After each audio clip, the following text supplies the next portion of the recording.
നമസ്കാരം. ബിന്ദുവിന്റെ ജീവൻ പൊലിഞ്ഞത് നമ്മൾ കണ്ടു. മാധ്യമങ്ങളുടെ വാർത്ത ആഘോഷം. എന്താ മാധ്യമധർമ്മം? മിഥുൻ എന്ന വിദ്യാർത്ഥി കൊല്ലത്ത് ജീവൻ പൊലിഞ്ഞ സംഭവം. മാധ്യമങ്ങൾ ആ ജീവന് വേണ്ടി മുറവിളി ഉയർത്തിയത് നമ്മൾ കണ്ടു. വേണ്ട എന്നല്ല, വേണം. പക്ഷേ ഇങ്ങ് തിരുവനന്തപുരം വിതുരയിൽ ആദിവാസി യുവാവായിട്ടുള്ള ബിനു കോൺഗ്രസുകാർ ആംബുലൻസ് തടഞ്ഞതിന്റെ അടിസ്ഥാനത്തിൽ ജീവൻ നഷ്ടപ്പെടുകയാണ്. ആ ജീവൻ പോയെങ്കിൽ പോട്ട്, ഒരു വിലയില്ല. ആദിവാസി യുവാവല്ലേ, തടഞ്ഞത് യൂത്ത് കോൺഗ്രസ് അല്ലേ? എന്താ മാധ്യമധർമ്മം? ഇതുവരെയെങ്കിലും നിങ്ങൾ ചർച്ച കണ്ടോ? ഇന്നത്തെ പത്രങ്ങളിലെ ഹെഡിങ് ഏതിലെങ്കിലും കണ്ടോ? ദേശാഭിമാനി പത്രം ഒഴികെ ബാക്കിയുള്ള പത്രങ്ങളിൽ വിഷം കുടിച്ച് സർവ്വസാധാരണ മരണം, കൊടിയും പിടിച്ച് നിൽക്കുന്നതിന്റെ ദൃശ്യം പുറത്തു വന്നു. ദേ നോക്കിയേ, ആംബുലൻസിന്റെ മുന്നിൽ യൂത്ത് കോൺഗ്രസുകാർ വഴി തടഞ്ഞിട്ട് ആ വാഹനം മുന്നോട്ട് പോകാൻ അനുവദിച്ചില്ല. അതിന് ഇൻഷുറൻസ് ഇല്ല, ഫിറ്റ്നസ് ഇല്ല എന്ന കാര്യം പറഞ്ഞു. എങ്ങനെ? ആസിഡ് കുടിച്ച് അതിഗുരുതരാവസ്ഥയിലായ ആദിവാസി ചെറുപ്പക്കാരനെ അടുത്ത ആശുപത്രിയിൽ വിദഗ്ധ ചികിത്സയ്ക്ക് കൊണ്ടുപോവുകയാണ്. 20 മിനിറ്റോളം വഴിയിൽ തടഞ്ഞിട്ടു. പക്ഷെ നമ്മുടെ നാട്ടിലെ മാധ്യമ സിംഗങ്ങൾ അവതാരങ്ങളുടെ ഒന്നും കുരു പൊട്ടിയിട്ടില്ല. അല്ലെങ്കിൽ ആ ജീവൻ നഷ്ടപ്പെടുന്നത് കണ്ട് അവരുടെ നീതിബോധം ഉണർന്നില്ല. എങ്ങനെ ഉണരും? ഇതെല്ലാം ചെയ്തത് ഒരു ഡിവൈഎഫ്ഐക്കാരനോ SFIക്കാരനോ ഇടതുപക്ഷക്കാരനോ ആയിരുന്നെങ്കിൽ എന്തെല്ലാം തരത്തിലുള്ള പുതിയ പുതിയ നരേഷൻ കേൾക്കാമായിരുന്നു. മനുഷ്യത്വമില്ലാത്തതിനെ കുറിച്ചൊക്കെ പല സ്റ്റഡി ക്ലാസ്സുകളും കേൾക്കാമായിരുന്നു. കൊടും ക്രൂരതയുടെ പല പല കാണ്ഡങ്ങൾ രചിക്കുന്നത് കേൾക്കാമായിരുന്നു. പക്ഷെ ഇപ്പോ ഓൾ ആർ സൈലൻസ്. ചില പത്രങ്ങളുടെ വാർത്ത വിഷം കുടിച്ച് ആരോ ഒരാൾ മരിച്ചു, അതിൽ യൂത്ത് കോൺഗ്രസ്സുകാർ വാഹനം തടഞ്ഞതോ ആ വ്യക്തിയെ വിദഗ്ധ ചികിത്സയ്ക്ക് അടുത്ത ആശുപത്രിയിലേക്ക് കൊണ്ടുപോകുന്ന സന്ദർഭത്തിൽ കൊടിയും പിടിച്ചു വന്ന് അതിന്റെ വഴി തടസ്സപ്പെടുത്തിയവർക്ക് ഈ നാട്ടിൽ കൊടുക്കുന്ന ഒരു പ്രത്യേക പരിഗണന കാണുന്നില്ലേ? എന്തോരം പ്രിവിലേജ് ആണ്. ഇപ്പോ ജീവൻ നഷ്ടപ്പെട്ടു. 20 മിനിറ്റോളമാണ് വഴിയിൽ തടഞ്ഞിട്ടിരുന്നത്. 20 മിനിറ്റിനകത്ത് എത്തി വിദഗ്ധ ചികിത്സ കൊടുക്കാൻ പറ്റിയിരുന്നെങ്കിൽ ഒരു പക്ഷേ ആ ജീവൻ നിലനിർത്താമായിരുന്നു. വഴിയിൽ യൂത്ത് കോൺഗ്രസുകാരുടെ സമരാഭാസം കൊണ്ട് ഇങ്ങനെ ഒരു ജീവൻ നഷ്ടപ്പെടുമ്പോൾ സ്വാഭാവികമായിട്ട് നമ്മുടെ നാട്ടിലെ മാധ്യമങ്ങൾക്കുള്ളിൽ ആത്മരോഷം ഉണ്ടാകുന്നില്ലെങ്കിൽ എന്താണ് നമ്മൾ മനസ്സിലാക്കേണ്ടത്? പക്ഷമുണ്ടെന്നാണോ പക്ഷമില്ലെന്നാണോ? ഇടതുപക്ഷവുമായി ബന്ധപ്പെട്ട് കഴിഞ്ഞ ദിവസം ഇങ്ങനെ ഒരു സംഭവമേ അല്ല.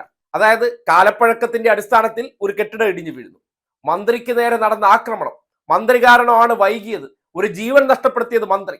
പക്ഷെ യൂത്ത് കോൺഗ്രസ്സുകാരുടെ കാര്യത്തിൽ വരുമ്പോൾ അയ്യോ അതൊക്കെ സാധാരണമല്ലേ, അവിടുത്തെ കാര്യങ്ങൾ അവർ ഈ ആംബുലൻസിന്റെ കാര്യത്തിലേക്ക് അവർ ചെയ്യുന്നില്ലേ, ഇടപെടുന്നില്ലേ, ഒരു ജീവനല്ലേ, അതിനിപ്പോ എന്ത് ചെയ്യാൻ പറ്റും? പോയില്ലേ, അത് കഴിച്ച് പോകാനുള്ള ആളായിരുന്നു, അതുകൊണ്ട് പോയി എന്ന രീതിയിലേക്ക് എത്തുമ്പോൾ കേരളത്തിലെ മാധ്യമ പ്രവർത്തനം എന്ന പേരിൽ ചിലയിടങ്ങളിൽ വല്ലാതെ വിറളി പിടിക്കുകയും എന്നാൽ ചിലയിടങ്ങളിൽ തണുത്തുറഞ്ഞു നിൽക്കുന്ന ആ മാനസികാവസ്ഥ അത് കേരളം മനസ്സിലാക്കേണ്ടതുണ്ട്. ബിനു എന്ന ആദിവാസി യുവാവായതുകൊണ്ടാണോ ഈ ജാതി പ്രിവിലേജുകൾ കുത്തി നിറച്ചിരിക്കുന്ന മാധ്യമ സ്ഥാപനത്തിൽ ഇരിക്കുന്ന ചിലർക്കൊന്നും അത് കണ്ടിട്ട് ഒരു വേദനയും വരാത്തത്? തീർത്തും പാവപ്പെട്ട കുടുംബത്തിലെ ഒരു അംഗം ആ ജീവൻ പോയതിൽ ഒട്ടും വേദനിക്കാത്ത സ്മൃതി പരുത്തിക്കാടുമാരെയും വിനുവിന്റെ മോൻ ജോണിനെയും ബാലചന്ദ്രന്റെ മോൻ അനൂപിനെയും അങ്ങനെ പലരുടെ എല്ലാം ആ രോഷമൊക്കെ അങ്ങ് തണുത്തിരിക്കുന്ന കാണാൻ എന്താ ഭംഗി. ഒരു 30 സെക്കൻഡെങ്കിലും എവിടെയെങ്കിലും വാർത്ത കൊടുത്ത് നിങ്ങൾ കണ്ടോ? ചർച്ച ചെയ്യണ്ട, അതിനെ സംബന്ധിച്ച് കുറെ കച്ചേരിക്കാരെ കൊണ്ടുവന്നിരുത്തി വൈകുന്നേരങ്ങളിൽ വല്ലാതെ വായ്ത്താരി ഇടണ്ട. ഇപ്പൊ എല്ലാം സൈലൻസ് ആണ്. കാര്യങ്ങളൊക്കെ അങ്ങനെ മുറയ്ക്ക് അങ്ങ് പോകും. ഇതാണ് ഈ നാട്ടിൽ നടക്കുന്ന നെറികേടുകൾ. ഈ നാട്ടിൽ ചിലർക്ക് എന്ത് അഴിഞ്ഞാട്ടവും നടത്താം. ആ അഴിഞ്ഞാട്ടം നടത്താനുള്ള ലൈസൻസ് കൊടുക്കുന്നവരായിട്ട് കേരളത്തിലെ മാധ്യമ സ്ഥാപനങ്ങൾക്കകത്തിരിക്കുന്ന കുറച്ച് പുങ്കവന്മാർ, അവരാണ് ഇതിന് തണൽ വിരിച്ചു കൊടുക്കുന്നത്. ചിലത് കാണുമ്പോൾ ചാടി എണീറ്റ് വിറളി പൂണ്ട് നിൽക്കും, മറ്റു ചിലത് കാണുമ്പോൾ ഒരു അനക്കവും ഇല്ല, ചത്തതുപോലെ കിടക്കും. എന്ത് തരം മാധ്യമ പ്രവർത്തനമാണ്?